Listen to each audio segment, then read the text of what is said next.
558. Nangunguna sa inyong mga radyo. Maaasahang public service. DCXL 558.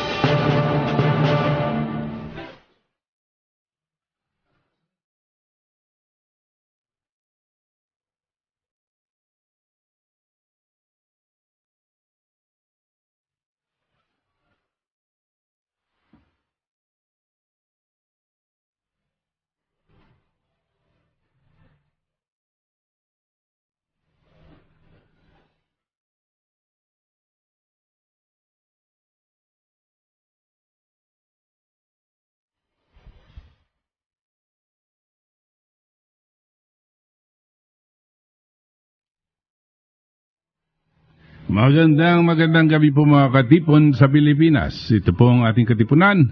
Muling sumasa inyo mga tagapakinig upang magbigay ng mahalagang impormasyon, magbigay liwanag at higit sa lahat makinig sa inyong mga daing at kuro-kuro hinggil sa mga problemang patuloy na nagpapahirap sa ating kalagayan at kabuhayan. Sa susunod na oras, sisikapin po namin ipaliwanag ang iba-ibang bahagi ng ating ekonomiya at ang mga mabibigat pang local and international issues na may malaking epekto sa ating buhay at kinabukasan.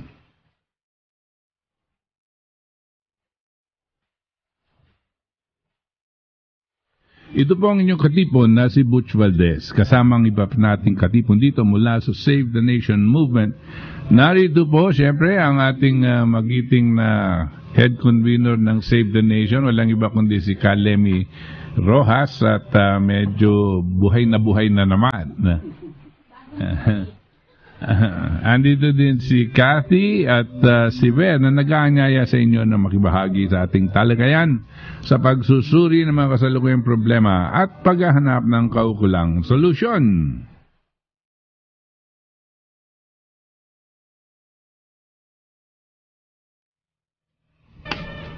Kabut, sa unang-unang babatiin ko ito, no? 2 linggo na yung dapat kong batiin to. Yung kuha namin, yung Foundation of Outstanding Mapuan. Nung pang nung March 19 pa nagkaroon kami ng homecoming, Pagkatapos yung sa may sa Shangri-La EDSA. Ngayon ang na-elect na presidente kabut si Engineer Domingo Lagman. Tapos yung first vice president si Celedonio Pile. Tapos yung second vice president Edilberto Palisok. Tapos yung si secretary si Belen Gabunsay Senisa. Tapos yung treasurer naman kabot yung si Adelaida Bago. Tapos yung auditor namin si Rodolfo De Torres. Ngayon yung PRO kabot ako. Kaya ito, unang-unang assignment ko ito, siyempre, i-anunsyo yung mga importanteng namin activities. So, ang pangalawang babati ko kabot, yung mga taga-subaybay ng Save the Nation Movement kabot, marami na sila sa buong Luzon, Visayas, at Mindanao. Maging sa ibang dako ng daigdig kabot sa Estados Unidos, sa Japan, Singapore. Marami yung kaibigan natin sa Cayman Islands kabot. Yung tumatawag ng madaling araw. So batiin ko rin si Julius, si Albino at saka si Bert. Yung mga kaibigan nating mga militar kabot, lalong-lalo na si Colonel Jean Mariano, Philippine Marine. Si Andy ng Maligaya, si Ray, si JR, at yung asawa niyang si Bea. Batiin ko rin kabot itong yung Alam mo, hindi lang si Jean Mariano ang nakikinig apparently, no? Marami, yung mga general Lahat ng mga kasama niya na Marines, no? Ang dami-dami pa lang mga Marines na nakikinig sa atin. At yung mga ang Marines nasa Navy di ba? Andiyan din pati na yung binati ko ka last week, no? Si nakalimutan ko na yung pangalan niya, pero yung kanilang association, no? Former Marines, no? Magandang gabi sa inyo po. At lahat, kinabatiin mo na yung buong Lahat ng militar, Pilipinas. Oo, tama, oo. Oo.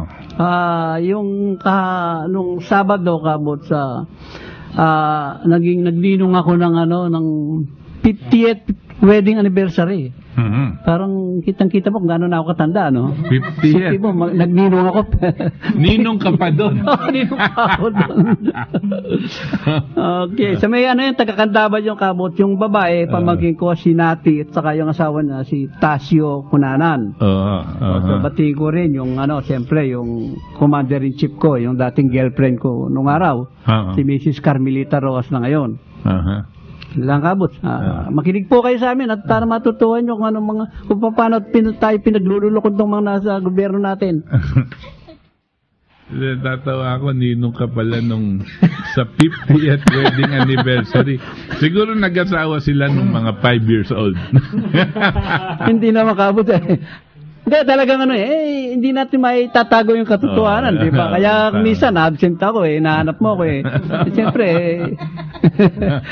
sige. Kung natin ipagkaila, darating din si Ber dyan Parang araw, si Ber ganyan din. Sana, pag mag-asawa si Ber, naman kabot, pag dumating siya ng 50 year, kunin din akong ninong. Sige. Okay.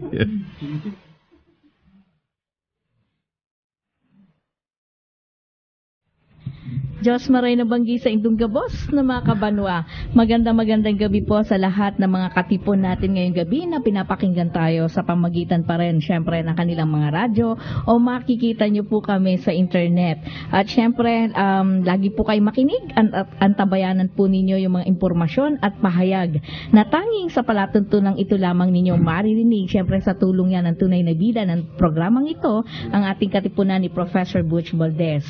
At happy listening po kay Archbishop Oscar Cruz sa lahat ng Cruz family na nasa Estados Unidos po ngayon. Nanonood po sila sa atin via internet. At syempre sa Evangelista family dyan sa Catanduanes at meron din dyan sa Quezon City. Kalat po sila. Nakikinig na rin po simula po nung nagkita-kita po kami nung gurol ng aking mother. Anyway, mapagpalang gabi po sa lahat ng mga patuloy na nangangalaga ng Bataan Nuclear Power Plant na sina Engineer Mauro Marcelo, sila Mang Corazon Baluyot, Reynaldo Punzalan at syempre iba pang mga taga Napocor. At yun din pong mga kaibigan ni Sir Butch na mga taga Bagak at nagbalayong sa Bataan, mga nagtatrabaho dyan sa Penelco at Bagak Rural Bank.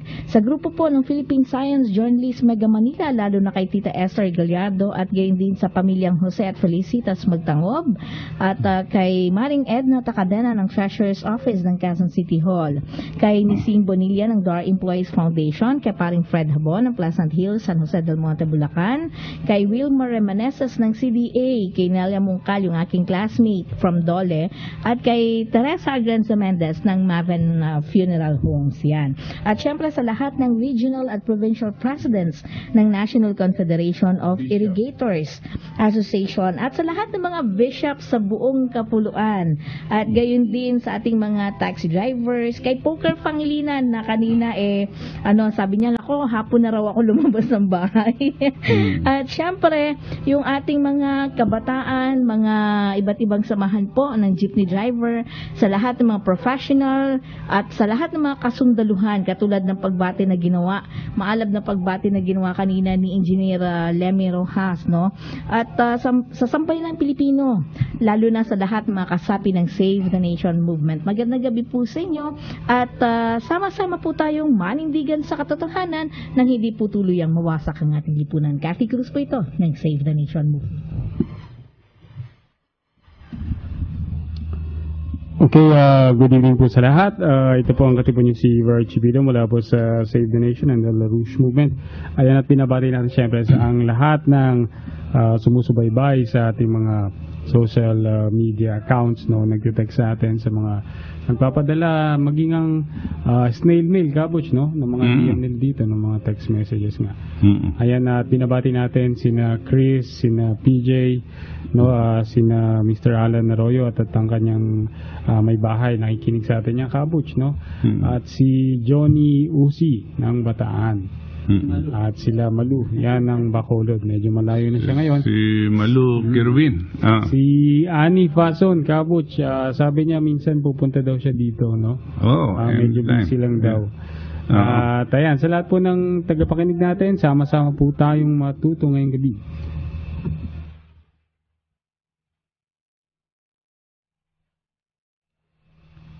Okay, gusto ko lang bigyan ng special mention ulit itong mga kasundaluhan ng sambayan ng Pilipinas. No?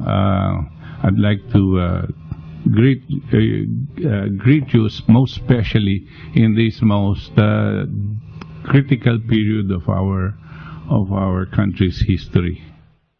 Ngayon po, palagay ko nararamdaman nyo na kung bakit po napakagulo ng ating bayan, napakahirap, at palala ng palala ang ating sitwasyon na wala tayong nakikitang magandang kinabukasan.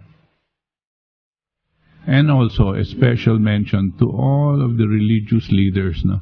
Starting with the Catholic Church and the Christian movements and Christian sects, no? Lahat po yan, pati na rin yung mga Muslim, mga imams, no? Kasama na po kayo dyan, at lahat po ng mga ibang religious organizations. Napaka-importante po ang inyong role in this most critical period, no? Wag na po kayong unang-una, wag na kayong magpapagamit dito sa mga politiko, kasi pwede kayong gamitin by your silence, no? Pwede din kayong gamitin by your endorsements, no? Meron pong mga religious leaders dyan na kunwari gagamitin yung kanilang organisasyon na ini-endorso itong mga politiko. Wag na po niyong gamitin yan, no? Wag na po niyong gawin na para niyo pong binabastos ang tao, lalo na pong binabastos niyo ang buong may kapal. But more so, kayong mga religious leaders in all of your different sects, most especially ako, nananawagan ako po sa mga Catholic bishops, no? This is where your leadership is very, very important, no? Hindi po ako nagtutulak para lang sa ating pamumulitika, no? It's not enough that you are going to say, huwag kayong magnanakaw, no? Kakorni niyan no? Mas malalim po ang ating sitwasyon ngayon, at mas malaki po ang ginagawa nilang sinasadya nilang ipataw na kahirapan sa ating bayan, no? Yung wag kang magnanakaw, corny po yan, no? You have to go deeper and understand the situation, no? And if you don't, no, then it's your fault, no? It's your responsibility to understand this. Much more, there are much more wrong. There's much wrong that is being done to our people instead of just magnanakaw.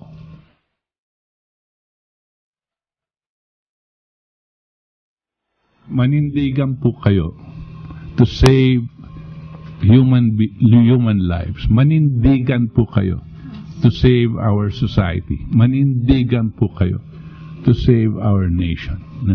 Only then can you say that you are truly the people of God.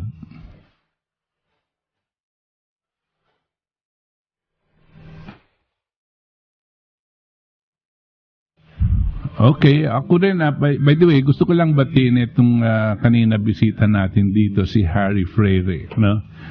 Siya po ay isang scientist and engineer, no? Nagbigay po siya sa atin ng isang parang study, no? Tungkol dito sa climate change, no? At marami po siyang mga medyo bagong linalabas na sa kanyang pagsusuri at pag-aaral, no? At sabi ko po papag-aralan natin, but in general po I I subscribe to his basic conclusion, no, that this climate change, global warming, is a worldwide scam, no? At madalas na po natin sinasabi to, no? At ng mga environmentalists gamit nitong climate change and global warming, it is a scam, no? At but we need a lot more than just this particular program to develop the concepts and so that our people will understand, no? Ano po yung medyo kasinungalingan, no? And to bear parang binibintang ang papalit ng ating klima sa tao. Hindi po ganyan totoo. Hindi po totoo yan. At any rate, si Horacio Harry Freire was here. At magandang gabi sa iyo at salamat po sa bisita ninyo.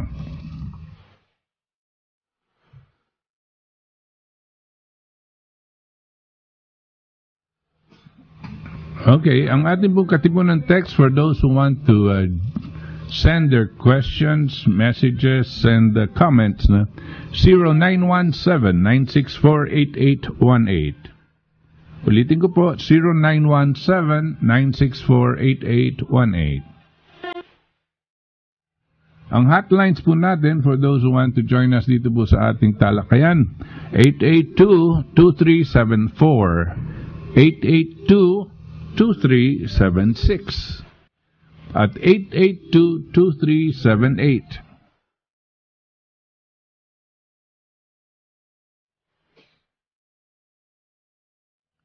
Kung gusto nyo pong makita tayo sa internet, we're live streaming on, just Google it, RMN Space TV.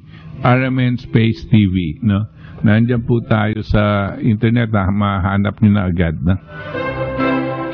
Also, for those who want to send us email, our email address, larouchepac.com, LAROUCHEPAC.com.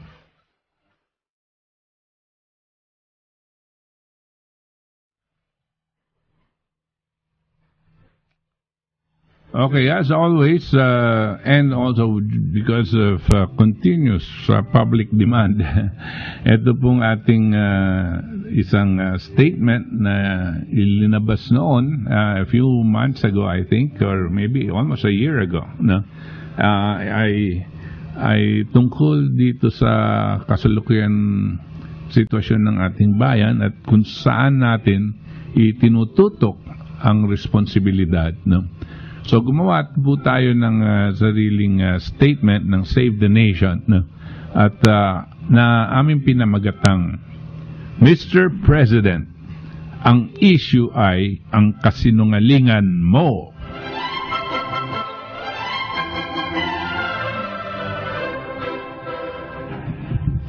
Ang pagnanakaw at walang kakayanan ay hindi lamang ang tanging usapin dito. Kasinungalingan mo ang pangunahing issue dito. Ginoong Pangulo, tila di mo nauunawaan ang aming ipinahihiwatig. Dapat mong maintindihan na ang kasamaan ni Satanas ay hindi dahil sa siya mismo ay nagkasala, kundi siya ang nagtutulak na gumawa ng masama ang iba.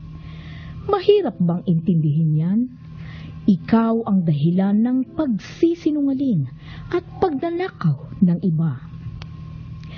Bagaman di napapatunayang ikaw ay isang magnanakaw o may kapansanan sa pag-iisip, ngunit ang sambayan ng Pilipino ay batid na ikaw ay isang sinungaling. Ang issue ay ang kasinungalingan mo. Hindi ba totoo na nagtago ka at hindi mahagilap sa loob ng 10 oras sa nangyaring Luneta hostage na naging sanhi ng pagkamatay ng 8 turistang Tsino dahil sa takot mong magpakita upang harapin ang iyong tungkulin at sagutin ang tawag ng Secretary General ng Hong Kong? Hindi ba totoo na ikaw ang nag-utos sa iyong budget secretary upang gawin at ipamahagi ang malalaking halaga mula sa pondo ng PDAF upang ang mga mambabatas ay itulak, tangkilikin at ipasa ang Reproductive Health Bill? Hindi ba totoo na ikaw ang iyong budget secretary at ang liderato ng mababang kapulungan ay gumawa na mahagi ng limpak-limpak na salapi mula sa pondo ng Disbursement Acceleration Program o DAP upang kanilang isulong, suportahan at isakatuparan ang pagpapatanggal sa Supreme Court Chief Justice, takutin ang hudikatura upang hayaan o pabayaan ang lahat ng pagkilos mong pawang labag sa konstitusyon ng Pilipinas? Hindi ba totoo na ikaw, ang iyong budget secretary, ay nagpatupad ng isang uri ng pagpapalit o pagbabago-bago ng patakarang pananalapi o reclassification of accounts upang dumoble ang iyong discretionary funds na umabot sa halos 1.2 trilyong piso sa loob ng isang taon na hindi maaaring marikisa o masuri ng Commission on Audit na pinagmulan ng pondong ipinamigay para sa political manipulation at hawakan ang buong kapangyarihan ng ehekutibo na tulad ng de facto dictatorship? Hindi ba totoo na minamadali mo ang kasunduang pangkapayapaan sa MILF kahit batid mong magdudulot ng paghihiwa-hiwalay ng malaking bahagi ng ating mga kababayang Muslim, mga lumads, ang pagsasawalang bahala sa kanilang lehitimong hinaing at pagbabaliwala mo sa mga nakaraang kasunduan na ginawa ng pamahalaan upang ipangalandakang nais mo ng kapayapaan? Hindi ba totoo na ipinagbabando mo ang public-private partnership bilang iyong ekonomiyang programa na isinusuko mo ang lahat ng pampublikong serbisyo sa pribadong sektor na nagpapahintulot ng patuloy na pagtaas ng halaga ng kuryente, tubig, pampublikong transportasyon upang lumaking lubos ang kanilang kinikita kahit mahirapan ang taong bayan dahil sa patuloy na pagtaas ng presyo ng pagkain, gamot at iba pang pangangailangan upang mabuhay?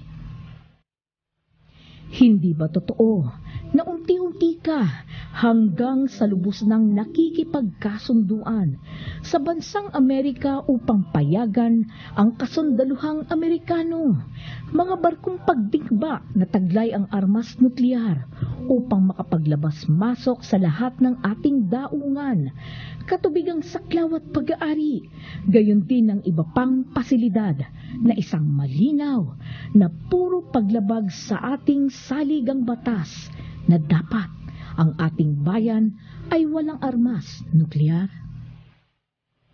Hindi ba totoo na umabuso ka sa paggamit o paggastos ng nilikha mong ipinagbabawal na discretionary funds upang bilhin ang katapatan ng mga mambabatas sa Kongreso, kahit ang nasabing port na ibinigay mo na kapag ninakaw ay hindi direktang maibubunton ang pananagutan sa iyo?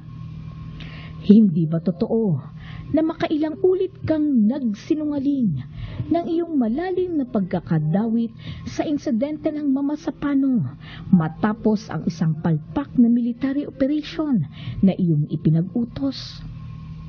Hindi ba totoo na ipinapasa mo ang sisi sa iyong mga opisyal nang ipinag-utos mo sa suspendidong si General Purisima at kay General Napeñas upang gawin silang sangkalan?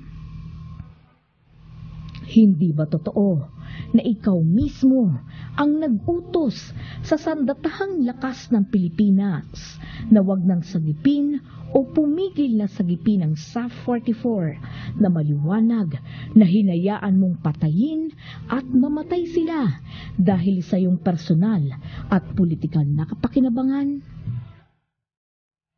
Hindi ba totoo na ang mga opisyal ng militar ng sandatahang lakas ng Pilipinas at pambansang kapulisan ng Pilipinas ay nagsinungaling sa taong bayan upang protektahan ka at di masisi? Hindi ba totoo na madalas kang daladala ng magulang mo noong panahon pa ng iyong kabataan sa dalubhasang psychiatrists at psychologists dahil sa iyong malalang problema? Hindi ba totoo na hindi ka dapat pinayagang tumakbo at humawak ng posisyon bilang mambabatas, lalong-lalo na ang pagkapangulo ng bansang Pilipinas dahil sa iyong kapansanan sa pag-iisip? Hindi ba totoo na ang kasinungalingan ay kapatid ng pagnanakaw? Hindi ba totoo na ang kasinungalingan ay taliwas sa katarungan? Hindi ba totoo na ang kasinungalingan ay hindi hahantong sa kapayapaan? Mr. President, hindi ba totoo na ang issue ay ang kasinungalingan mo? Ang tunay na pamumuno ay inaasahang paglilingkuran ang kapakanan ng taong bayan at hindi minuman. Ang tunay na pamumuno ay inaasahang laging magsasabi ng tapat at hindi ang palawigin ang kasinungalingan. Ang tunay na pamumuno ay inaasahang magliligtas ng buhay at hindi sirain ito. Kung ang iyong pamunuan ay patuloy na tatalikdan ang sinumpaang tungkulin na sanhi ng patuloy na paghihirap at pasakit at aabot sa hangganan ng pagtitiis at pag-uunawa ng mga Pilipino, nanganganib ang iyong administrasyon na mapalitan sa kagustuhan ng sambayanan kahit mga hulugan ng pag-aalay ng kanilang mga sariling buhay.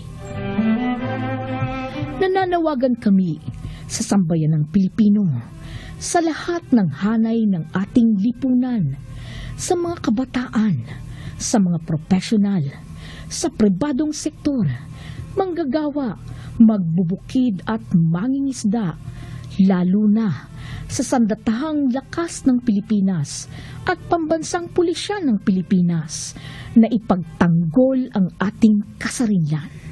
Sama-sama tayong magkaisa na tutulan ang patuloy na panloloko ng mga politiko at walang kwenta, ganid o masasamang elemento na nagnanakaw ng ating likas na yaman, na nagbebenta ng ating minanang kasarinlan at sumisira ng kinabukasan ng ating salinlahi. Panindigan natin ang kasarinlan ng Republika ng Pilipinas. Labanan natin ang kung sino man na lumalapastangan sa ating bayan, maging sila ay dayuhan o mga traidor na Pilipino. Magkaisa tayo ngayon at pataliskin natin ang lahat na magnanakaw, mga walang kakayanan at sinungaling na salot sa bayan. Mabuhay ang sambayanan, mabuhay ang patriotikong Pilipino, mabuhay ang Republika ng Pilipinas. Nilagdaan, Solidarity for Sovereignty o S4S at Save the Nation Movement.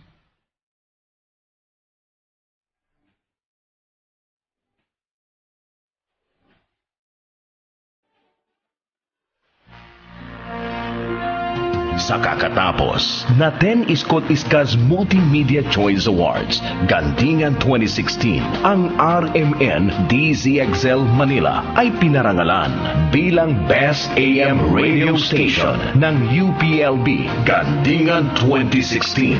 Maraming salamat sa inyong pagsuporta sa DZXL 558. Ang inyong pagtitiwala ay aming inspirasyon sa patuloy naming pagbibigay sa inyo ng walang kapantay na serbisyo publiko ngayon at sa mga darating pang pagkakataon.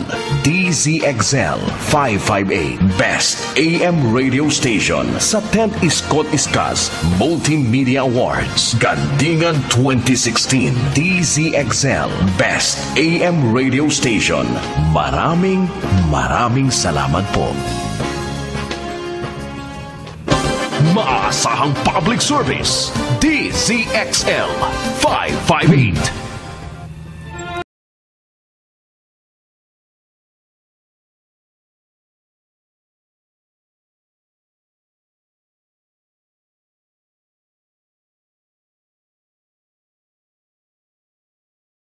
Dito sa ating katipunan, ito po ang yung katipunan sa Butch Valdez. At kakatapos lang po basahin ni Kathy, ito pong statement ng Save the Nation. Ang issue, Mr. President, ay ang kasinungalingan mo. Alam mo, Kathy, maraming tumatawag sa akin. Sabi, i-update daw natin yung akin. Kasi sabi nila, araw-araw may bagong kasinungalingan ang sinasabi daw ni Noynoy.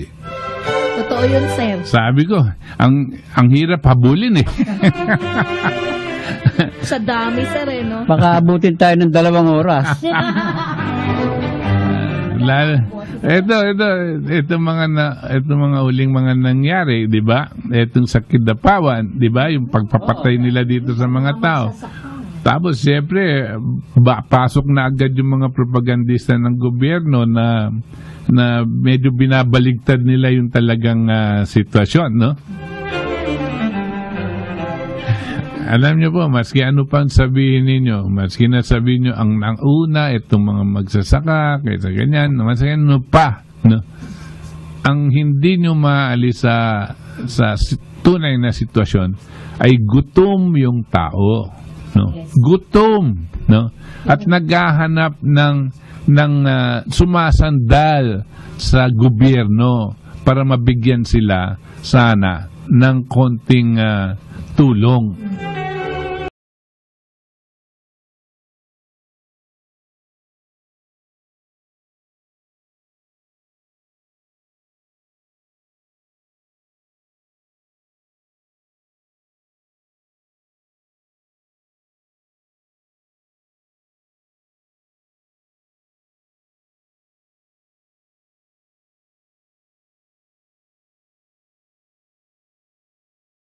Kumilo sa mga taong ganyan, meron na silang mga kamag-anakan na hindi nila natulungan, na namatay dahil sa sakit, pero nagsimula sa gutom. Kabot yung mga magsasaka, ang hihingi nila bigas, pagkain. Pero binigyan naman sila kaya lang bala. Bala. Sa katunayan, Kabot, I think may kaso na dyan ng dahil nga wala silang makain or walang pananim, may nagpakamatay. Minsan may na-report niyan, no? Kabot, yun nga ang kinakalungkot ng karamihan ngayon, no, ng ating mga kababayan, yung biri mo, yung magsasaka mo mismo ay walang bigas. Oo. Walang sarili. No? Sila na yung magsasaka, sila na yung diba? magsasaka. So saan ka naman nakakita ng ganon? Nakakagulat na hindi mo malaman ano ba nangyari talaga. It's a microcosm. Yung pong nangyayari dyan sa Kidapawan, no? It's just a microcosm of what's happening to the whole country, no? Ibahin mo lang konti ang sitwasyon. Hindi naman kinakailangan magsasaka. Marami pong nahihirapan at namamatay sa gutom ngayon habang nagsasalita tayo, habang nagkikwentuhan tayo. Dito po sa Metro Manila, nako, dyan, all over, no, they're in the streets, they're scavenging in the different garbage bins, outside restaurants. Naghahanap sila ng makakain, no? At yung mga iba nagnanakaw, yung mga iba kumakapit talaga sa patalip, no? Bakit? Daan sa gutom, daan sa walang trabaho, no? Maski na ipukpok mo sa ulo nila na itong GDP ni Noynoy, no? Hindi po umaabot yan GDP sa kanilang sikmura, no? Hindi po nila makain yan GDP, no? Puro statistics lang yan na alam nyo naman, gawa-gawa lang, no? ang tunay na pagpapaunlad na ramdam ng tao na umuunlad ang bayan, may trabaho sila. At yung sweldo nila, sapat na magpakain ng kanilang pamilya. Yan ang kaunlaran. Hindi itong mga estatistikong ipinupukpok dito sa mga mainstream media na ganito ang GDP, kanya wag kayong ano ba kayo, bulag ba kayo, sira ba ulo nyo. Gago talaga di ba? Alam nyo, medyo gusto ko lang mag-control sa aking galit dahil sabi nung isang nakikinig na kaibigan ko, baka may mangyari sa'yo dyan sa galit mo. Alam nyo po, napakahirap Napakahirap kontrolin mo pag nararamdaman mo at alam mong sinasadya nilang pumatay ng maramihan. When you know that these people purposely impose these kinds of policies, no? So that more and more people will die. Yan ang grabe pa yan sa terorista no? Sa kanila genocide no? Malawakan pagpatay sa tao dito sa kanilang mga ginagawa.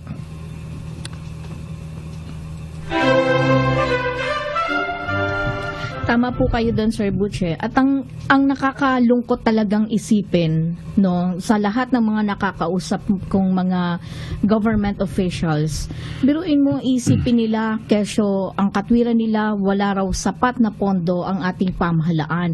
Hindi ko talaga ma-imagine, sir. At nakakalimutan nila na yung mandato ng gobyerno, actually, there was one time in a press conference talaga, nagkaroon ako ng medyo konting argumento with the government official. Dahil talagang sabi ko, mukha yata nakakalimutan nyo na ang mandato ng pamahalaan ay ibigay ang serbisyo para sa taong bayan. Hindi naman profit ang gobyerno o yung sasabihin mong return of investment. Hindi naman yung pribadong sektor. Well, kung ganyan ang pag-iisip nila, kaya pala ang buong serbisyo ng gobyerno na dapat sana ay gobyerno ang nagbibigay ay sinasali nila o ipinapasa nila sa pribadong sektor. At itong programa nilang public-private partnership, eto na yan, na talagang ipinapasa nila yung kanilang dapat na sana ay mandato at talagang tungkulin nila sa bayan. I cannot imagine all these people, all these government official na kumbaga hindi man lang nila maisip, no, Sir Butch, na isalba ang buhay ng bawat mamamayang Pilipino.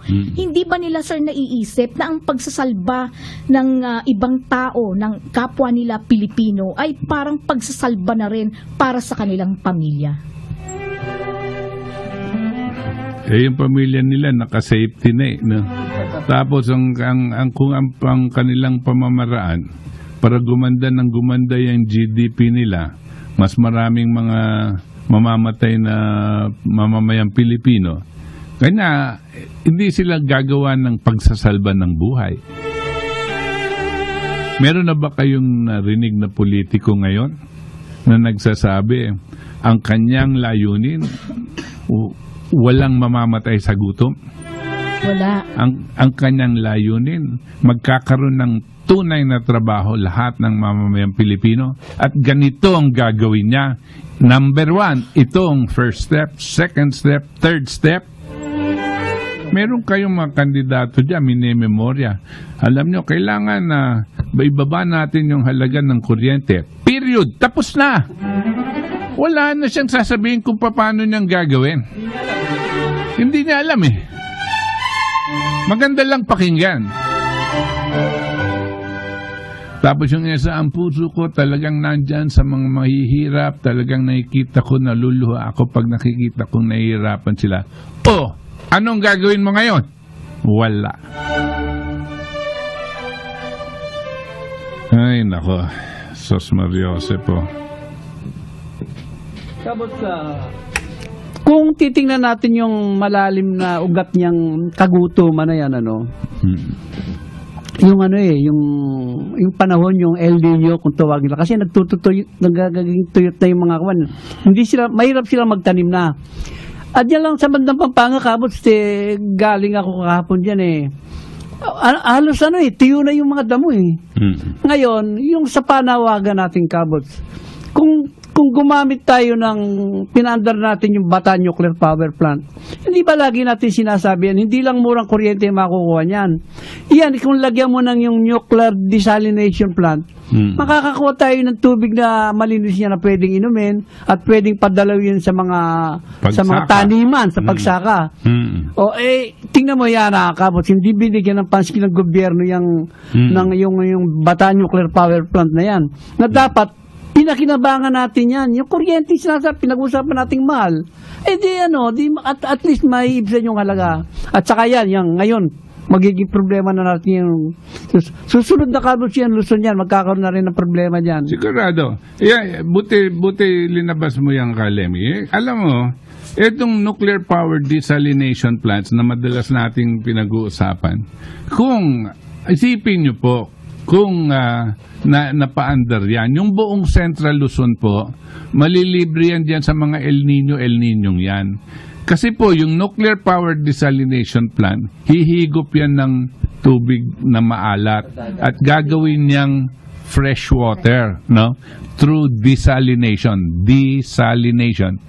Ang desalination po, ang ibig sabihin, prosesong nagtatanggal ng alat, ng asin, nagtatanggal ng asin sa tubig.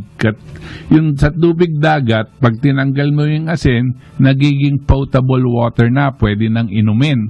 Ngayon, hindi nyo pwedeng inumin ng tubig ng dagat dahil sobrang alat, di ba? At hindi nyo maiinom, no? Pero pag tinanggal nyo yan through a desalination process, no? Magagamit yan sa sakahan at maiinom nyo.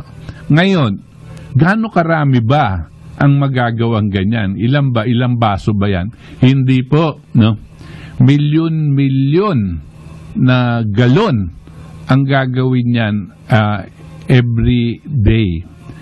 We can talk up to 50 million gallons of water a day na iproproduce niyan.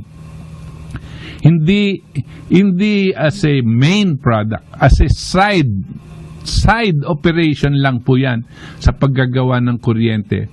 Yung pong init na ginagawa ng nuclear power plant, karamihan po dyan sa init na yan, no, ay pinapabayan pumunta sa himpapawid at through the atmosphere, no? At ang ginagamit lang yan pampagawa dun sa boiler para magkaroon ng steam, mapaandar yung turbine para gumawa ng kuryente. 4% lang dito sa lahat ng init. Sobra. Ngayon, kukuha ka lang ng mga 2%, no? At isasaksak mo dito sa desalination plants. Yung pong desalination plants na sa amin paningin, gawa na yan, ang nakadesenyo na yan ng IAEA, makakagawa tayo ng 50 million gallons of water a day. 50 milyon na gallons, no, of na tubig. Para po siyang isang ilog, no. Yan pong kakayanan mong nang gumawa ng potable water na ganyan. Gagawa ka na lang ng mga kanal, no, buhat doon at idadalin nyo pa sa buong Central Luzon para sa sakahan, no. Can you imagine? Tuloy-tuloy ang ating pag-produce ng ating mga kinakailangan ng mga magsasaka. Tubig po yan. Tubig is life. Water is life. Electricity is life, but water is life. Ano po ang ginagawa natin? Pag sinabi mong El Nino, tapos na. Wala na. Wala na tayong magawa. Naghihintay lang po tayo ng tubig sa Diyos, no? Hindi po ganyan. May binigay po sa atin ang Diyos na hindi tubig, pero pag-iisip, kakayanan. He has given us the creativity, the power to be able to create water, no? From whatever we have here. He gave us that knowledge. He gave us that capability. Gamitin po natin. Huwag tayong, porque hindi umulan, walang tubig. Porque nag-El Nino, walang tubig. Hindi po ganyan, no? Tapos magdadasal ka lang. Hindi po. No? meron po tayong kakayanan. Gawin po natin para makasalba ng buhay ng tao. Pero etong mga liderato natin, mga hunghang, no? Walang kaalaman, hindi nag-aaral, no? Ang pinaka gusto lang nila makaluklok sa poder. Bakit? Paano? 3 trillion pesos yung budget natin, papakyat pa nila ng 4 trillion. Biro-biro mo, ikaw ang may control doon. Biro-biro mo, parang ikaw na ang may-ari ng buong Pilipinas at kaya mong pumatay ng ilang tao, gugutumin mo lang. Biro-biro mo yung poder na yon. Yan ang nagugustuhan at nakaka-attract dito sa mga taong to. Ang crime, drugs, simptoma ng isang masamang socio-economic situation. Crime does not by itself start, no? It starts with the need to acquire goods and material things because you don't have it and you need it to survive. Kinakailangan mo para magbuhay, meron kang pambili ng pagkain, meron kang kung ano man, no? Yun nag-uumpisa po ang crime. At since wala ka pong trabaho, papasukan mo to, kapit ka sa patalim at gagawin mo. Nung nakuha mo na yan, no? Sabi mo, uy, ganito pala, madali palang magnakaw. Magnanakaw ulit ako. At tuloy-tuloy, siyempre, dumadami yung nangangailangan. Hindi ko sinasabing mahusay yung ganyang sistema. Unawain po natin, ang crime is a symptom of a collapsed socio-economic program. No? Simptoma po yan ng isang collapsed socio-economic program. So, ang gagawin po natin, kailangan ayusin mo yung socio-economic program para mabawasan ito. Tapos, pag meron ka nang nailalagay, makikita nyo po, mababawasan yung ganyang klaseng mga crime. Ngayon, yung droga, ganyan din nagsisimula yan. Pero it is a little bit more complicated. Kasi po, tingnan nyo, ang ating programa ay paalisin ang mga magulang na mga bata para maghanap sila ng trabaho sa ibayong dagat. No? Yung pong mga anak nila, saan po lumalaki? Sa kalye? Sino po ang nag-aalaga at nagbibigay sa kanila ng tamang pag-aaral, no? Pangangaral? Siguro yung lolo at lola, matatanda na yon, no? Ano naman ang may gagawa nito? So there is no physical in this family. So wasak yung pamilya. Pag wasak yung pamilya po, pumapasok na yan dito sa iba-ibang mga sitwasyon. At ang nakikita nila, iba-iba na yung kanilang mga nagiging idolo, no? May mga idolo silang nakikita, mga artista, may mga idolong mga bakla, no? May mga idolong mga model o mga boksingero. Iba-iba ang kanilang idolo. Pero tanong mo sa kanila kung sino ba si Jose Rizal. Wala po. Tanong nyo sa kanila, sino ba yung unang human being na naglakad sa buwan, no? Hindi nila alam. Tsaka bukod doon, Sir Butch, isa pa sa nagiging ang nakikita at nangyayari sa atin ngayon, para bang tila ang buhay ay isang survival. Ito yung isinasaksak sa atin, lalo na sa ating mga kabataan, Sir Butch. Kaya ang nangyayari din po, nasisira talaga yung kaisipan po ng ating mga kabataan. Survival. Ano ba ang survival? Hindi ba ganyan din ang kaanyuhan ng hayop, yes. Di ba? Survival of the fittest, na survival ng isang pinakamagaling, pinakamalakas, no, na tao. Gugulpihin niya yung isang victim niya, yung mahina, para makuha niya yung kanyang mga cellphone, yung mga ganyan. Yan ang kanilang idea ng survival. Buhay ng kahayupan. No? Kaya yung sinabi ni Manny Pacquiao, no? Although sinabi niya yung parang hayop niya. Alam nyo, sa akin po, marami po kahayupan ang nangyayari. No? Maski na yung pagnanakaw, maski na yung paggagawa nitong presidente natin, na pagpapataw ng isang programa na alam niya malawakan ang papatayin nito, no? Isa po kahayupan yan. Kahayupan talagang matindi, no? Ay, ang mas grabe pa po yan sa hayop, no? Pero marami pa po kahayupan yung itinutukoy ni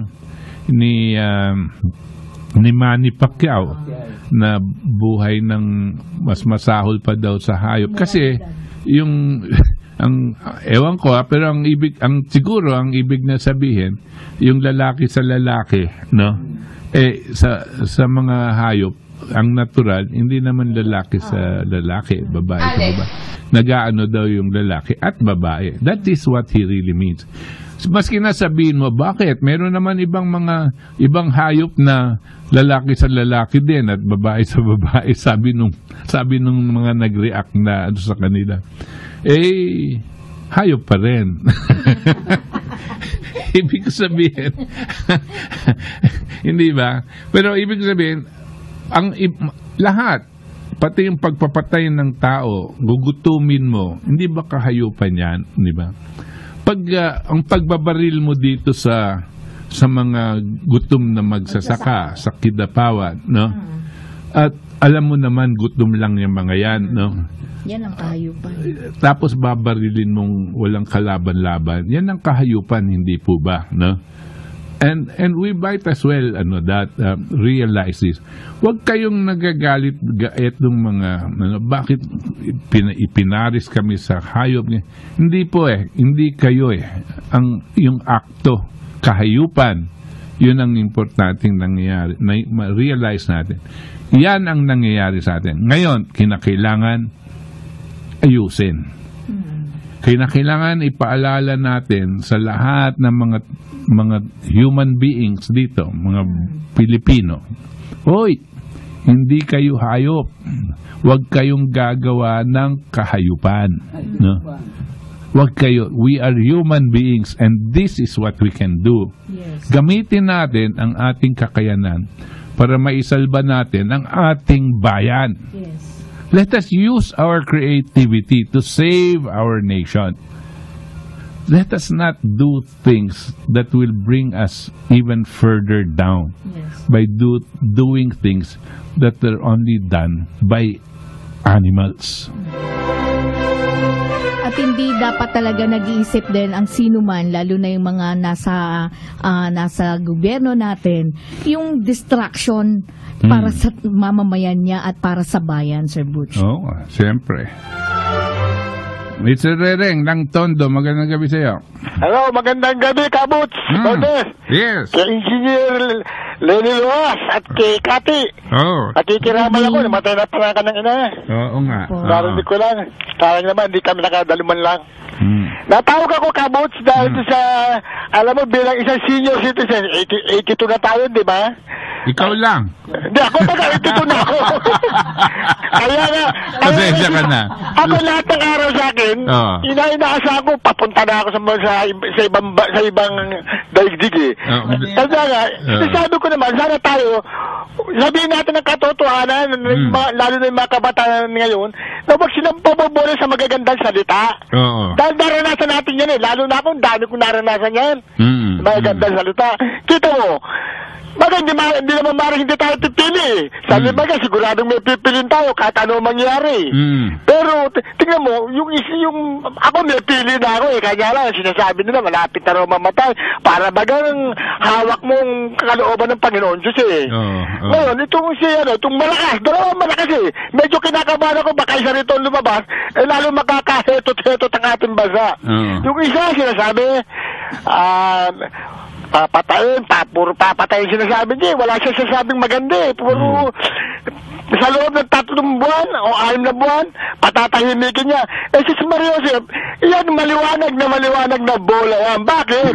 Kasi yung Mindanao, yan ang matagal nang may mga baril na walang lisensya pero nagkakalot-kalot dyan Di ba? Dapat, yan muna patahimikin mo. Ay, kamukha niya, may nangyari na naman.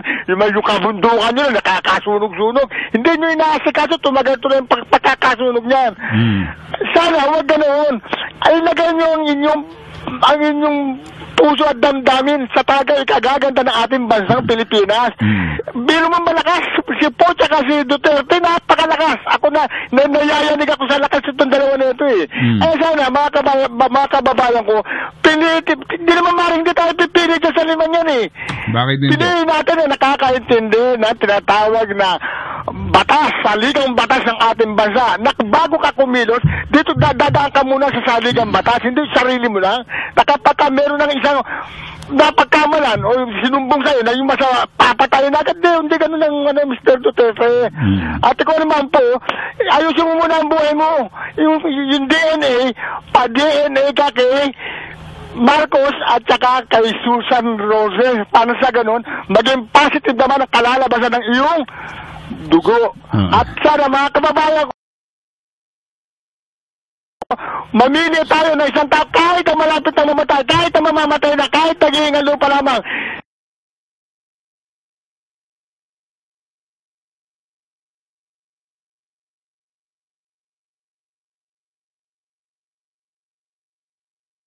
Alam nyo, kuminsan hindi natin mapigil yung passionate support na ibinibigay nitong mga taong ito dito sa ating mga kandidato at hindi natin alam kung bakit baka nakikita nilang may kinabukasan ng bayan sa kanila Ako po personally, out of all of them not including Miriam but to some extent including Miriam pero kung ito lang 4 ang pag-uusapan natin si Grace po, si Binay, si Duterte at si Rojas. Wala pong kinabukasan ng bayan natin. Wala. At nanganganib, lalo pong maski sino sa kanila, lalo pong maghihirap ang tao.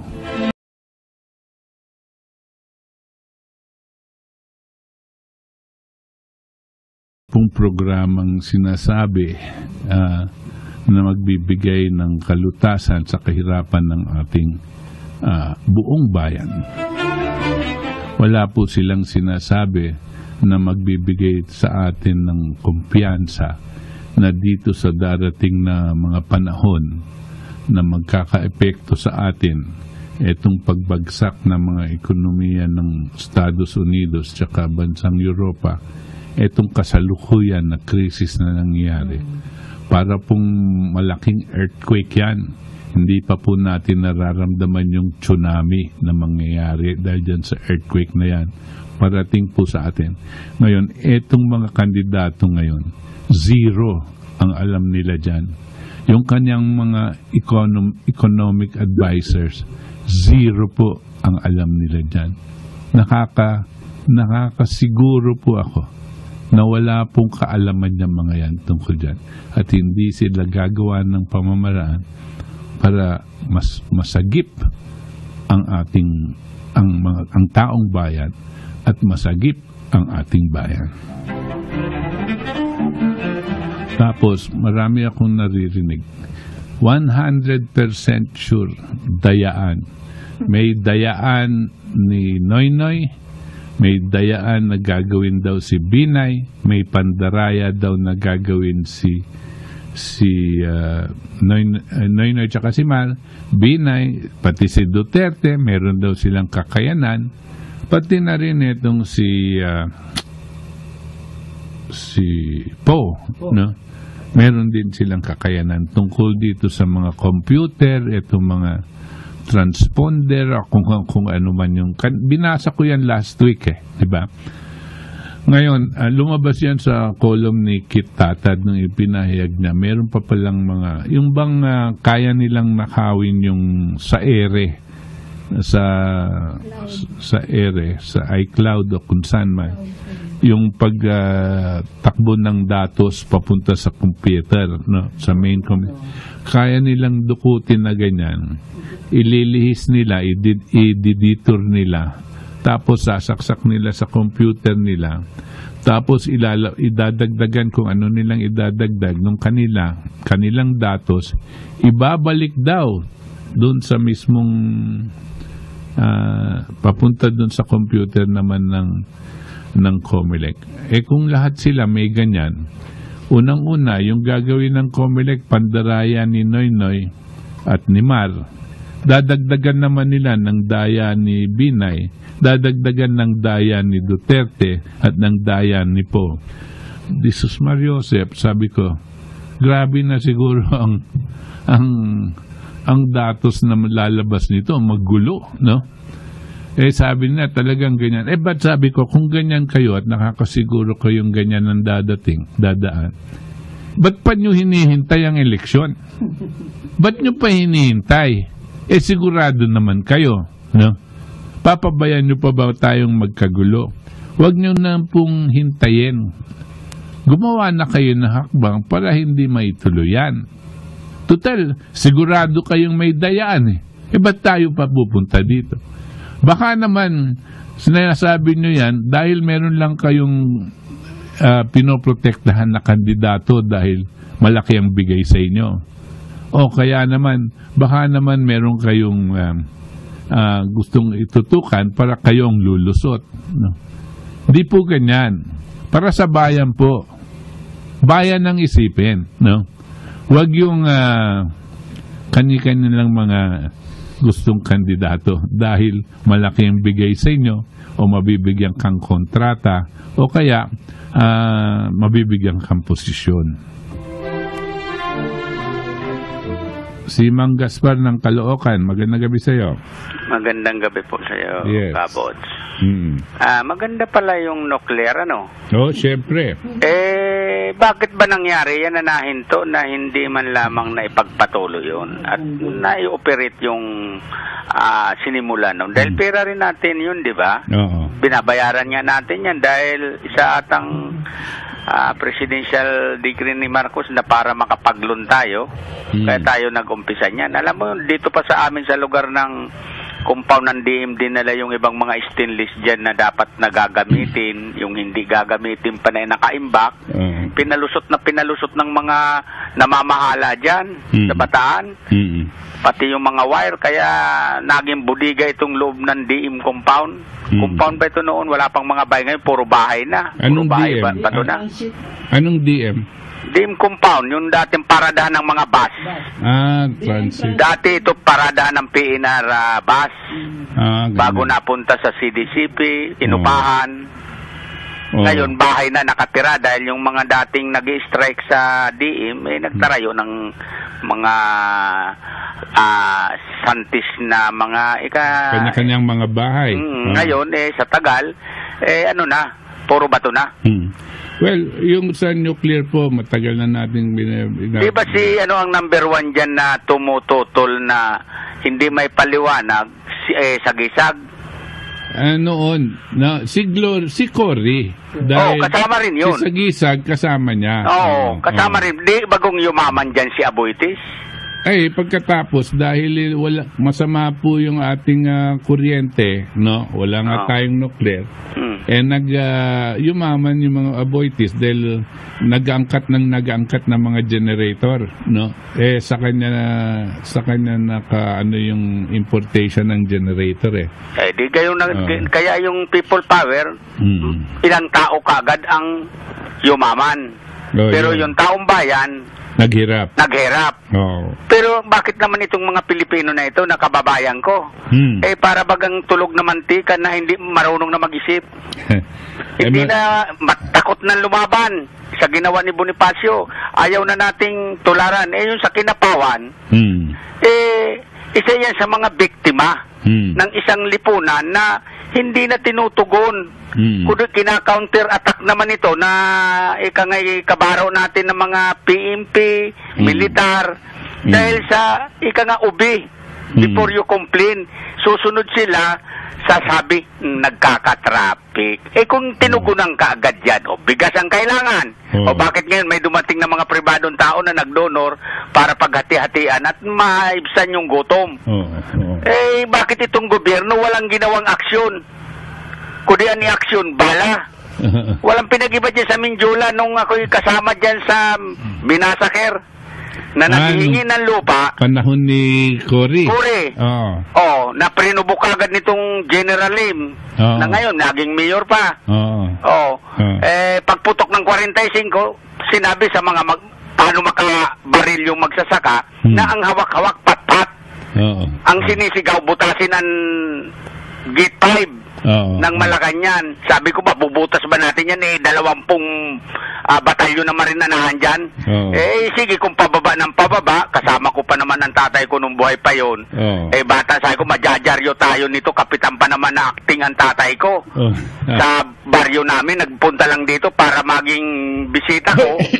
Naisama ko doon pati mga kapatid ko. Sa rally na yun. Na yung pala, itong Tadillo na ito, talagang dogmatic na ang utak para sa ganong mga rally-rally na akala katapusanan ng kahirapan. Ayun, na naganap namin, 18 ang patay. Doon pa sa likod ko duman dahil dito ako sumalisi sa may likod ng UAE Hospital Buti hindi ka tinamaan. Pati puwit ko nga, akala ko nandun yung bagsak ng bala sa likod ko kaya hanggang sa kutsi nakasuot ako sa tabako pero nakasuot ako ron sa takot ko pag lingon ko ngayon, bagbag na ng mga patay ang dala-dala doon sa hospital. Tapos, pinaimbestiga ko nun ni Cory, walang nangyari. Walang na mangyayari pagdating sa ganyan. Dahil mahirap 18 yung patay, pero wala siyang kinulong, di ba? Mahirap kasi, pag mahirap, ang pinatay at sinalvage, wala kang key. Pero kung ang pinatay, tulad ni Rojas, yung mga nagnakaw ng PIDAP, DAP, ito pananahan dyan sa finance officer, si Abad-Abad. Si Abad. Hindi iyan mapaparusahan. Pareha sila elitista, pareha sila mga tarantado mangluloko. Kaya yung mga politiko, pag umaharap, sa atin, mga tarantado, sa loob-loob ko lang, puro kayo mga amboy. Ang tatapang nyo pagdating sa Pilipino, pag sinabi ni Kano, umupo ka dyan, tumayo ka dyan, kung si Magsaysay, sinampal dyan sa loob ng Malacanang general lang sinulat ni Kaplan yan, yung CIA. Nasa libro yan, kaya ngayon pa. Kaya itong lipunan natin na ito, Bots, hindi ko masorry at malalim. Alam mo sa totoo, Bots, hindi ako makagres. Mapanuri ako at mapanalisa ako sa takbo ng sitwasyon. Alam mo kung bakit nagulat ako, lamang na lamang si Grace sa sorbet, bakit biglang umangat si Duterte? Kasi yung formula na ilinatag nila doon sa Quezon, katanggap-tanggap ng mga magsasaka, yung mga benepisyo ng coconut levy. Ilang milyon yan sa buong Pilipinas, maski sa Mindanao. Kaya nagugustuhan yung programa nung dalawa. Tama naman yung kay Duterte. Kaya ako, alam mo, kay Grace po ako, pero dahil kay Chis, kababayan ko, magkatabi lang kami ng ng barangay sa Sorsogon, sa Kasiguran. pero para ko bagang nagdadalawang isip, mag-Duterte na lang ako. Dahil yung anak ko tumawag sa quiet. Ano ibig sila ron? Mag-absentee voting. Tayo muna, yung si Grace, sabi nila, hindi daw tunay na Pilipino, no? Sabi nila. Pero mukhang maraming, wala pa akong kinakausap na abogado na nagsasabing hindi siya qualified no? Ang Korte Suprema nagsabi qualified. Alam niyo naman, bayaran naman yung mga yan, di ba? Pero qualified. Tapos, hindi natin, nasa atin po yan, no? Maski na hanapan natin ng paraan, no? Magsinungaling sa tao, mapapalusot mo kung talagang lulusot. Ito naman isa, sabi niya, naalala ko yung kanyang pagtalumpati sa mga pulis doon sa Davao nung anniversary. Sabi daw niya, pag meron kayong criminal na mas mabuti pa patayin nyo na lang, no? At para wala nang paglilitis. Wag nyo nang dalhin sa korte dahil matagal pa yan. Ngayon, yan ang pinagpipilian natin, no? Yung mga ganyan ang pinagpipilian natin. Kaya medyo natatakot ako, no? Natatakot. Alam mo... Kayo ba hindi natatakot? Ganito Bots. Palagay natin ako, makakaliwa. Kausapin ko yung mga MP kaya. Na, magtayo tayo ng death squad. Para libre naman ako. Kayo ang dumukot dyan sa mga loko-loko, mga 10 lang na piraso. Ang dukutin ninyo dyan sa mga drug lord, gambling lord. At dalhin ninyo doon sa korehidor. At patubuan ng talabaron. Okay lang sana yun. Pero baka hindi mahiripid dyan dahil yan ang gumagawa ng mga illegal ay mga anak din yan ng mga nasa gobyerno at mga anak ng general. Pag iyang natauhan, iba talaga niya ang gobyerno, talaga mahigpit. Tingnan mo, maglayasan dito yan. Naalala mo ba si Marcos, si Lipingwe? Yung drug lord na taga rito sa Calle 4? Di binairing squad sa Port Bonifacio. Kita mo, naghiripid kagad yan. Si Limseng. Di ba yung mga ari-arian dito, nakumpiska ng gobyerno sa Calle 4, na galing sa masama. Sa drugs. Tumahimik. Alam mo, ang Pilipino, number 1 na tarantado, number 1 na napakatikit. Pero ngayon siguro, marami tayong limseng na kailangan ni firing squad. Alam yan ni Duterte. Kaya nakita natin, sabi ni Marujas, ang dami namin pinahuli bilang DILG. Dami ang pinahuli namin, pinakulong. Nandoon na ngayon niya sa Muntinlupa. Ang tanong, sabi ni Duterte, di ba niya doon na nagluluto ng shabu, hindi na pwedeng lumayo, madali nang kunin dahil nandyan lang sa Bilibid. Di ba? Tama naman, di ba? Sige. Okay, Ma'am Gaspar. Salamat sa tawag nyo, ha? Tindahan talaga rito sa atin. Alam mo sa akin, gusto ko nga ibalik yung martial law, dahil talagang titino ang Pilipino ngayon, di na titino, lalo na itong mga nabubuhay sa easy to money. Sa drugs.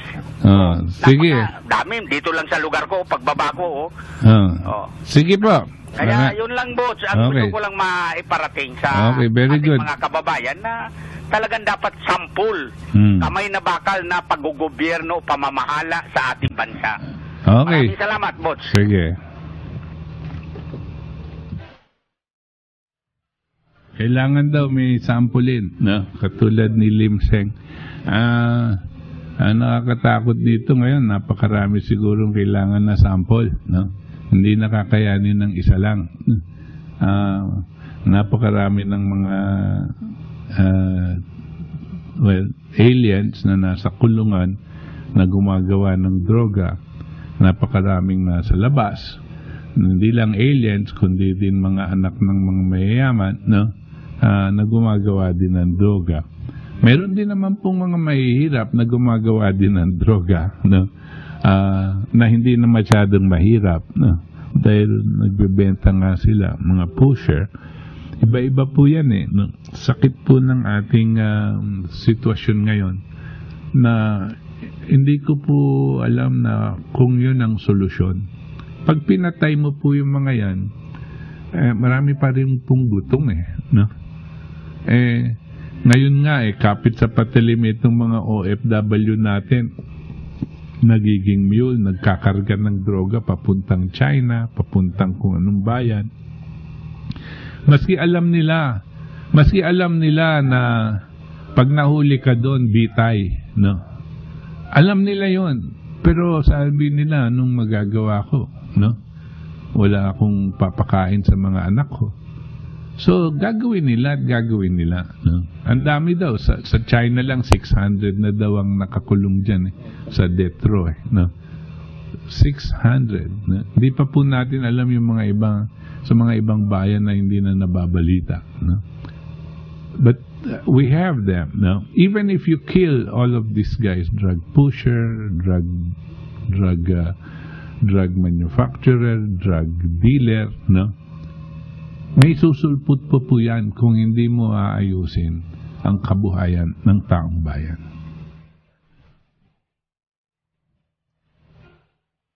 At hindi mo malulutas ang tunay na sakit ng ating bayan sa pamamagitan ng dahas. Julie ng Tondo, magandang gabi sa'yo. Magandang gabi, Kabut. Magandang gabi. Natatakot na kayo?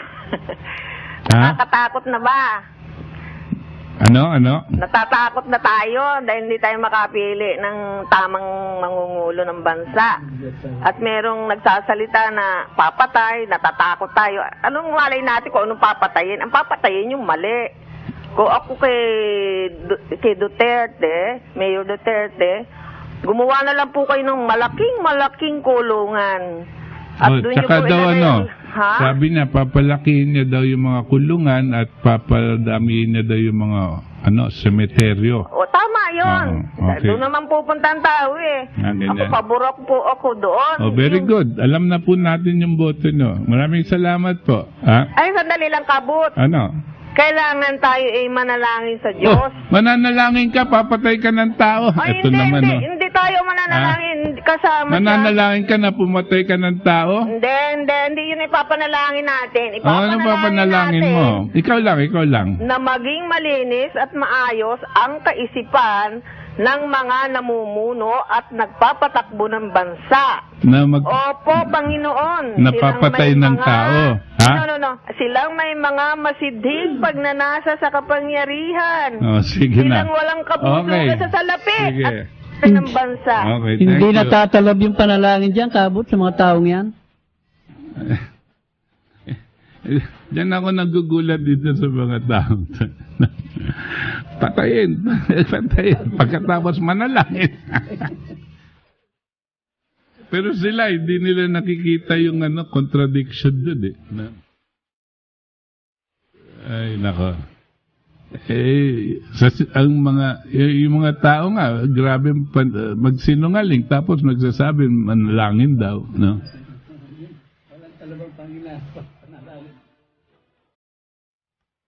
Tapos balikan natin yung binanggit mo kanina kay Senador Tatad. Ako sangayon doon posible. Tingnan mo yung nangyari sa Bangladesh, yung scam na yun sa pera. Computer yan, maniobra, Kabut. Hindi ba? Kaya talaga nilang cyber fraud. Tawag nila diyan cyber fraud. Computer lang. Pag na-hack na nila yon, pag napasukan na yung programa mo, kaya nila talagang nakawin at guluhin ang datos. At dito sa ating sitwasyon, ganyan daw. At ang pahayag sa akin doon sa mga kinausap ko tungkol dito sa kakayanan ng mga kandidato ngayon. Sa eleksyon. Yun daw binibilhan nila ng equipment para magawa ito ay isang source lang. In other words, yung mga kampo ng mga ibang mga kandidato naghahanap ng mabibiling ganito, mga equipment. Isa lang source daw ang binibilhan nila lahat sila nagbibilihan ng ganito. So, anong mangyayari ngayon? Hindi po ba? Delikado talaga. And I don't know what will come out of it. But still, people still want to go through the whole election. Dahil para bang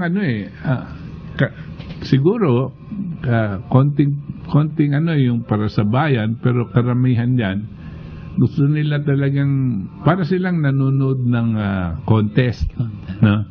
Ng beauty contest. Sino ba ang mananalo?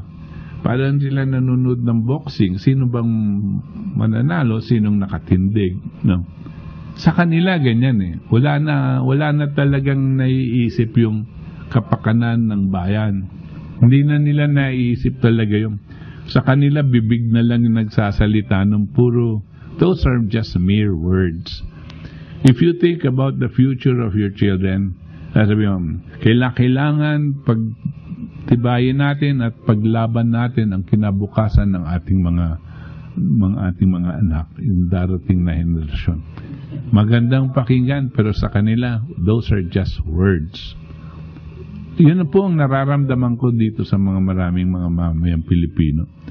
Hindi po nagre-register ang tunay na sitwasyon at ang kanilang kinakailangan gawin, no? Para maayos natin ang ating bayan. Ang ating bayan po ay hindi na yung paglulutas ng sarili nating sitwasyon. We cannot anymore fight for what is present, because what is present is ongoing. We have to fight for what will be the future. Yung future po, doon kayo at doon din ang inyong mga anak. Mas lalo na sa inyong mga anak. You're actually fighting for them. Pero kung wala kayong pakialam sa kinabukasan ng inyong mga anak at sarili na lang, diyan po tayo naahantong dito sa mga nangyayari dito. Gusto ko to, gusto ko yan, papatay ng tao. Yung galit nyo po. Yung iba, ang galit nila kay Noynoy, lumalabas dito sa pagpunta kay Duterte, no? Kasi si Duterte, galit na galit, sasabihin na papatayin ko itong mga magnanakaw na kasalukuyan magnanakaw, tsaka yung mga droga. Dito lumaganap itong mga to sa panahon ni Noynoy. So, yung galit nila, what they call protest vote, no, napupunta doon. No? Wala na kasi silang ibang may labas no? So, kasama na yun sa election, yung kanilang gustong manalo yung manok nila. Pangalawa, yung galit nila lumalabas doon.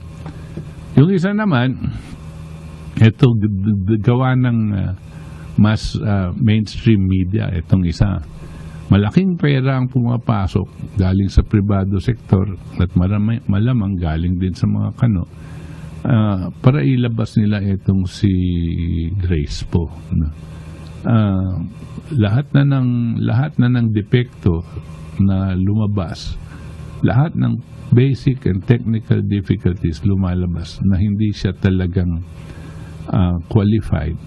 Pipilitin babaligtarin ang lahat ng probiso ng saligang batas para sa kanya. Anong klaseng presidente yan sa umpisa pa lang, kandidato pa lang, malaki ng kasinungalingan ng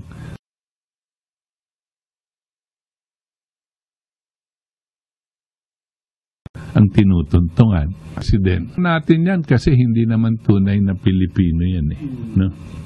So madali siyang i-impeach. No? At kung sino man seswertehin na makakaluklok siguro ng anim hating taon. Si Grace Popo is very vulnerable. The way I see it, she is very vulnerable. Pagpasok niya as president, lame duck na. Kasi nakabalot sa kasinungalingan yung kanyang candidacy. No? Tapos yung isa naman, ang kanyang pinaka-sistema na lumalabas, yung pagpapatay ng tao. No? Yung isa naman, sa kanyang paningin, maski na nakabalot siya ng katiwalian, pag nanakaw, bilyon-bilyon daw ang ninanakaw. Sa kanyang paningin, yung mga tao, maski na magnanakaw ka, iboboto ka pa rin. No? Ewan ko, totoo ba yun?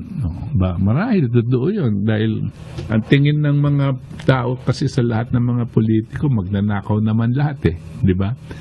So, wala namang kakaiba. Sa tingin nila dito sa mga tumatakbo, maski na sabihin nilang malinis sila, magnanakaw pa rin. Hindi na nila maalis sa paningin ng tao yan. Yan ang nangyayari po sa atin. At ito ang pinipilit sa atin mamili. Kabut siya, may iba lang ako ng konti, no? Kanina kasi nabanggit itong nuclear power plant, no? At yung pinaka efficiency niya, no? Kasi kabut siya, nitong Lunes lang may lumabas na article dito sa dailycaller.com na sinulat ni Andrew Follett, isang Amerikano kabut. Ang title ng kanyang article ay Solar Power Caused Blackouts Across the Philippines and It's Going to Get Worse. Kabut siya, gusto ko lang i-quote at siguro tulungan mo ako magpaliwanag maya-maya. Ito yung sabi niya, no, adding green power which only provides power at intermittent and unpredictable times makes the power grid more fragile, especially in developing countries. Power demand is relatively predictable, and conventional power plants like nuclear plants and natural gas can adjust output accordingly. Peak power demand also occurs in the evenings when solar power is going offline. At kabut siya, ito'y base sa nilabas kasing datos ng National Grid Corporation of the Philippines na kung saan sinasabi nilang sinabi nila na itong data the data show that solar power is frying the grid by producing either too much or too little electricity, triggering failures and blackouts in the Visayas Island group of the Philippines. At nirelate nga kabut ng author itong ganito sa Pilipinas sa kanila naman sa US kasi ganito rin yung ginagawa, no? Na basically sinasabi niya magiging failure yung ganitong energy system, itong solar and wind. Yeah, kasi ang solar tsaka ang wind power, hindi sila base load type of power generators. Hindi, tsaka hindi base load. Ang base load po yung mabigat, no? Katulad nga ng yung oil tsaka ng coal, no? Nakaka-power based on this mechanical process. Tapos magkakaroon ka ng kuryente na itutulak mo. Tapos nakokontrol mo ngayon yung output mo ng kuryente, no? Ibaba mo yung paandar ng power generators, di ba bababa din sa pagdating ng peak load, papaandarin mo naman yung mga ibang. Yung solar power po, hindi po pwedeng ganyan dahil hindi mo nakokontrol. Tsaka ang solar power po, napapasok lang yan sa parang gumagawa ka ng baterya. May yung init doon, nagiging kuryente na ipinapasok po sa malaking baterya. Tapos yung baterya, i-connect mo ngayon sa grid, yung parang pinaka main line, no? Tuloy-tuloy ang hatak nun. Hindi mo naman makokontrol. So, kung minsan, wala ka nang maibigay dahil baka walang araw, di ba? So, wala kang maibigay, nagkaka-brownout dahil kinocompute yung dapat mong ibigay at wala ka namang maibigay na kuryente. Yan pong mga solar na yan, very, very unreliable. Tsaka itong wind, no? Hindi po sila talagang tinatawag na base load units. Ang base load units, geothermal, no? Ang oil, yung coal, natural gas, yan ang mga units that can provide for base load, patuloy na takbo ng kuryente. Lalong-lalo na po ang nuclear. Ang pinakamagaling po sa lahat dyan ngayon, sa base sa scientifico, no? Base sa lahat ng, hindi lang po sa libro, kundi actual experience, the biggest, most reliable, most efficient source of clean energy is, as of now, nuclear energy. Ngayon, yung nuclear energy, you can generate that from fission and from fusion. No? Yung fission po, ang ibig sabihin, pinagbabangga yung mga atoms. Pag nagbangga, nagbumibiyak, no? Pagbiyak, nagre-release ng energy. Nagkakaroon sila ng chain reaction. Yung chain reaction na yun ang malaking-malaking yun ang fission energy. Meron po na tayong natuklasan na ngayon, na ginagawa na ngayon ng mga ibang mga bayan sa Russia, sa France, tsaka sa China. Itong tinatawag na fusion energy. Fusion. Embes na po pag nagbanggaan, magbibiyak yung atom para mag-release ng energy. Ang nangyayari po sa fusion energy, magsasama, magdidikit yung dalawang atom, no? Pag nagdikit po yung atom, nagre-release din ng energy, no? Yung energy pong yun ay 100 times more efficient than fission energy.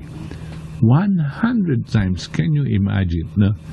Yan po ang kakayanan ngayon ng ating mga scientifico na gagawin nila.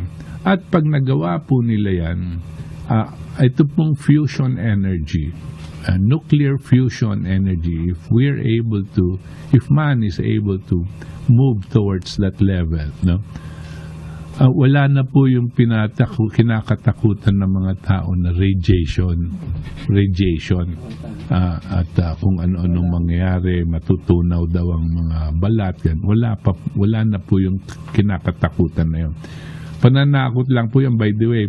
Wala po palang nangyari pa yan, except nung binomba nila yung Hiroshima tsaka Nagasaki, yung mga Amerikano. Any rate, ganyan po ang sistema. By the way, yung fusion energy na natuklasan, alam nyo po ba, I just wanted to add a little trivia dito. Ang tao po, may kakayahan na po tayo ngayon sa laboratorio na gumawa ng init. We can produce heat, no? Through fusion processes, no? 1 million times hotter than the core of the sun. Alam nyo po yung araw, the sun, ang sa loob-looban ng sun, may estimate tayo ng gaano kainit yun. Alam nyo ba, sa laboratorio ngayon, kaya nating gawin yun? 1 million times hotter than the core of the sun. Ganyan po kataas ang level ng ating mga scientifico ngayon, no? At can you imagine, kung alam mo nang gumawang ganyan, can you imagine that even a fraction of that, what it will do for man, no? At any rate, yan po ang ating pinapasukan.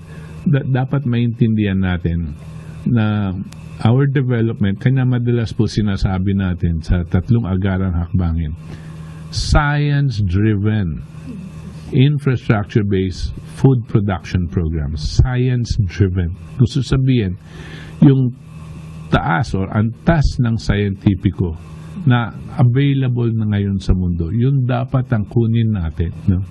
Para makagawa tayo ng mas maraming pagkain, mas mabilis at mas malinis na pagkain para sa kapakanan ng taong bayan. This is what we need. It's time to read the text messages sent to us by our listeners. Their opinion is not necessarily ours, but we will read them to the public in the interest of freedom of speech. Okay, we have first text. My father told me not to listen to your program because it promotes activism. Ngayon, mas nilakasan ko pa ang radyo. Pakibati ang aking tatay na gustong-gusto na ang gobyerno ay pabaya. Mar. Hehehe, from Brian Cruz ito. Brian Cruz, magandang gabi sa inyo. At sa magiting mong ama rin. Good evening. Kaya good evening ka, Butch Langit, na may tuturing ang mamatay ng lumalaban kaysa patuloy na paapi sa mga politikong hayok sa salapi at kapangyarihan. Si Lito ng Tanay Rizal. Sunod na text, nasa na yung sinasabi ni Kiko bago siya nagretiro na handaan ang government sa El Nino? Baka siya ang naghanda para sa Senado. Masyadong maraming dada, kulang sa gawa. No Kiko sa Senado. Pinagyabang ng daang matuwid, magandang Philippine economy, Philippines now shining star, pero bakit Pinoy government always in budget deficits every year? Kaya inatupag puro pangungutang, dami ring privatized binenta, government assets, LRT1, airports, dams, paggawa ni Marcos sa PDI, March 21, 2016, business page 4, Bangko Sentral operating on net loss for 6 years.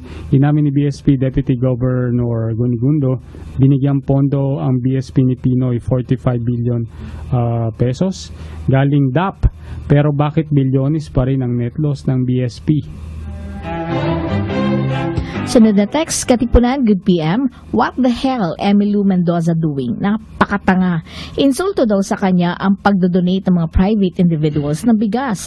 Nasaan ba talino nito? Nasa talampakan? 0 vote. LP Brian Peña Cruz. PWR, pressurized light water moderated and cooled reactor. Sunod na text, good evening. Kindly please enlighten us about that climate change scam. Thanks and more power. Kapeping of Pangasinan. Si Alcala at Kiko Pangilinan ang may kasalanan sa pagrally ng mga magsasaka. Pagyayabang pa ni Kiko na dating Secretary ng Food Security na well-planned ang paglaban ng government sa El Nino. Nasaan po yun?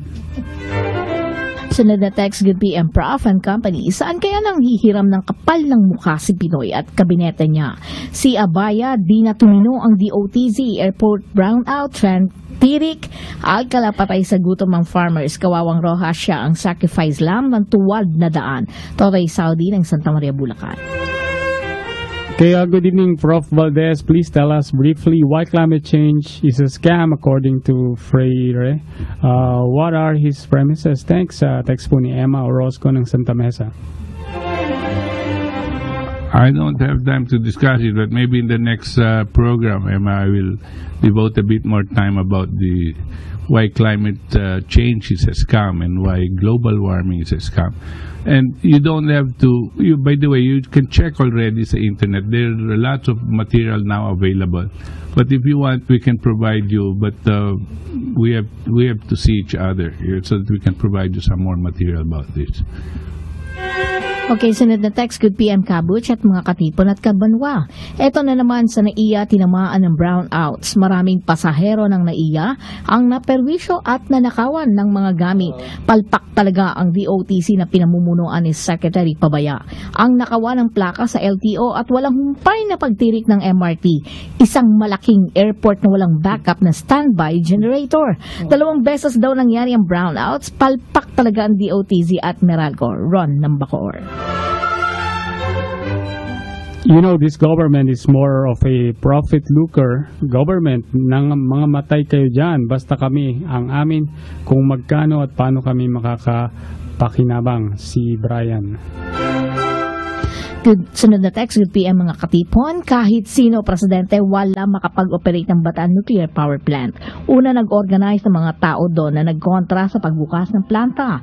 Ang mga pari at madre kasi protektahan nila. Ang IMF o World Bank, bakit kasi di alam ng lahat? Ang Vatican may-ari ng IMF. Alam niyo po, nandun po ako sa Bataan noon, 2 hearing na ginawa po ng Department of Energy. No? Hindi po totoo na tumututol ang mga tao doon laban sa nuclear power plant. As a matter of fact, kabaligtaran po. Hindi po namin masyadong alam kung bakit ito ang pinapahayag ni itong gagong si Petilla na tumatakbong mag-senador. Isang dakilang sinungaling yung taong yan. At hinarap ko po siya kasi hindi niya alam na nandun ako dun sa hearing na yun. Nagsalita pa po ako dun sa hearing na yun. 2 beses po, yung isa sa Bagak tsaka yung isa sa Nagbalayon sa Morong. No? At karamihan po ng tao doon gustong paandarin ang nuclear power plant dahil sa mabibigay sa kanilang magandang trabaho at kung makakabit nga ito pong sinasabi natin na nuclear power desalination plant, no, makakabigay ng tubig ng pangsaka, no. At marami pa pong mga benepisyo makukuha kasi kaunlaran po ng buong lugar ng Bataan yan. Ayaw po nila. Yung po mga namumunong mga politiko doon, ang gusto nila magtayo daw ng coal plant, no, coal. Ano yung uling, no, coal, no, embes na daw yung nuclear. Bakit po? Nung pala na pag-alaman namin na meron na pala silang mga kapartner na Koreano na gustong embes na daw nuclear, gagawin po nilang coal plant yung lugar, no. Yan po ang at siyempre pagkikitaan, no. Hindi po nila nalalaman na ang kaunlaran ng buong Bataan, no, ay nakasalalay dito sa pagpapaandar ng nuclear power plant.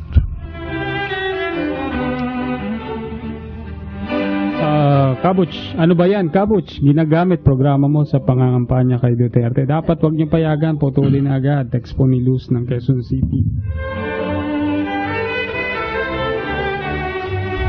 Alam mo po, sa aking paningin, lahat po ng nagkakampanya dito ay lumalabas, nasisiraan tuloy yung kinakampanya nila. Okay, sunod na text, Sir Butch. Ang mass surplus depopulation ay world order yan. Target by the year 2050, at least 3 billion useless eaters shall be eliminated by means of wars, famine, and organized fatal rapid disease. Yung mga bakunang yan, may hidden agenda yan. Siyempre. Okay, Sir Butch, Ma'am Cathy, good evening at sa lahat ng kasama nyo dyan. Binabati ko lang ang programa nyo from Dong Noel Abarde ng Mambusaw, Capiz. Sunod na text, good PM, Sir Butch, Ma'am Cathy and Company. Sa mga bagong sandata ng US ay parang hindi na po kailangan ng mga base sa labas ng Amerika, kundi mga pang R&R na lugar na lang po dahil sa mga aircraft carrier at tulad ng Ohio-class submarine. Hindi po kaya mabuti na nasa dispute area muna ang mga ito kahit temporary lang para hindi basta maituloy ng China ang militarisasyon sa Philippine territory, Ed ng Bulacan. Alam niyo po, ang militarisasyon ay nangyayari dito po sa ating lugar. Nandiyan na po yung EDCA, andito na po lahat ng nuclear submarines ng kano.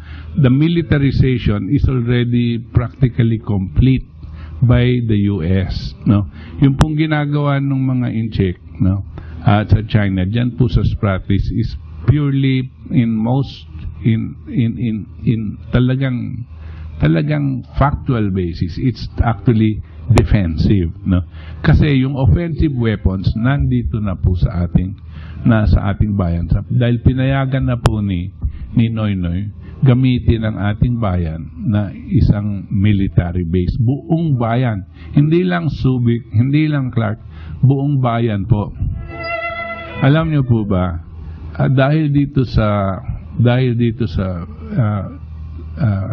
major build-up ng mga sandatahan ng Amerikano dito, medyo nakakaba yung mga ibang kaibigan natin sa Amerika. Kausap ko lang po si Mike Billington. Alam niyo na po, kilala niyo naman po yun, no?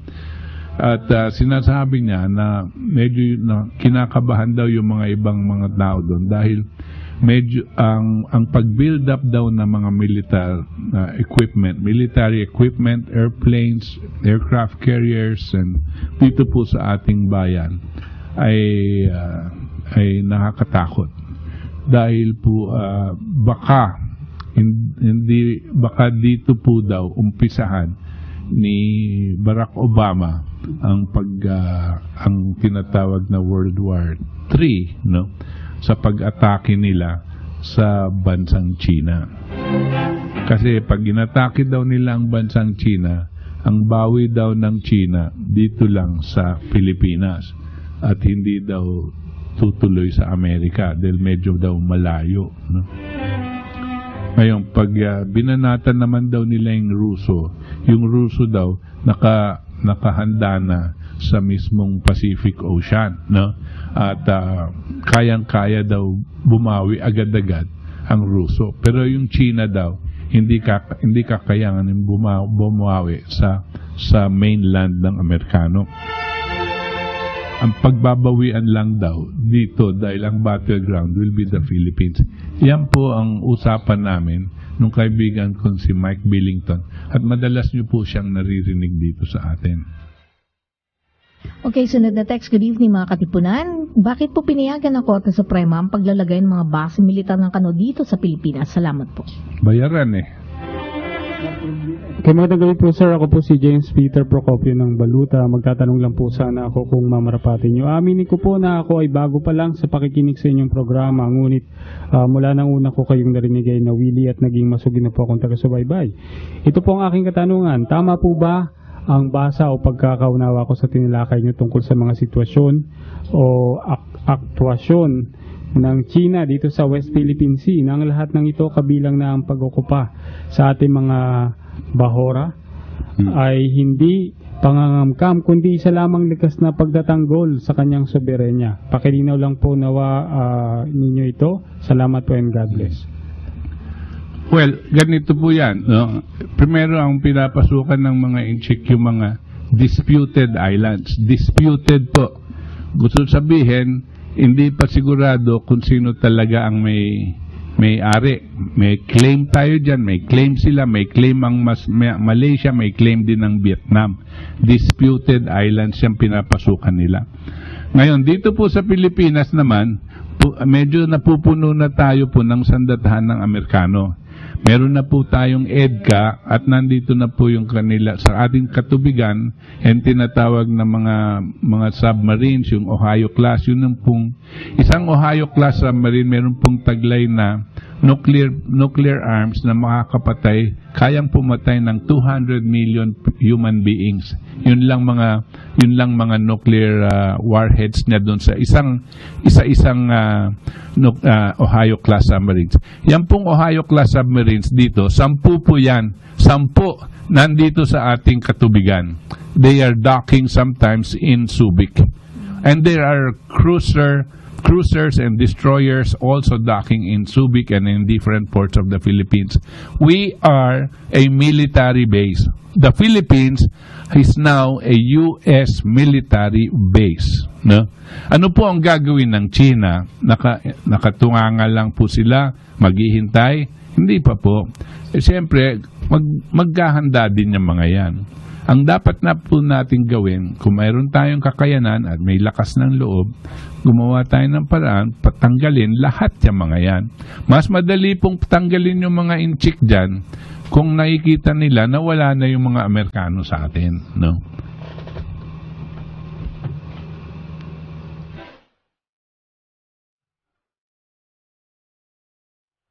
Okay, sa ngalan po ng ating mga katipon dito sa ating katipunan at sa mga galing na staff ng DZXL Radio Mo Nationwide, kami po ay pansamantalang nagpapaalam at nagpapasalamat na sinamahan nyo kami ngayon ng Ora de Peligro ng ating bayan at ng buong mundo dito po sa ating katipunan. Hanggang sa linggo pong muli, mga katipon, 7:15 to 9 p.m. Magandang gabi po sa inyong lahat.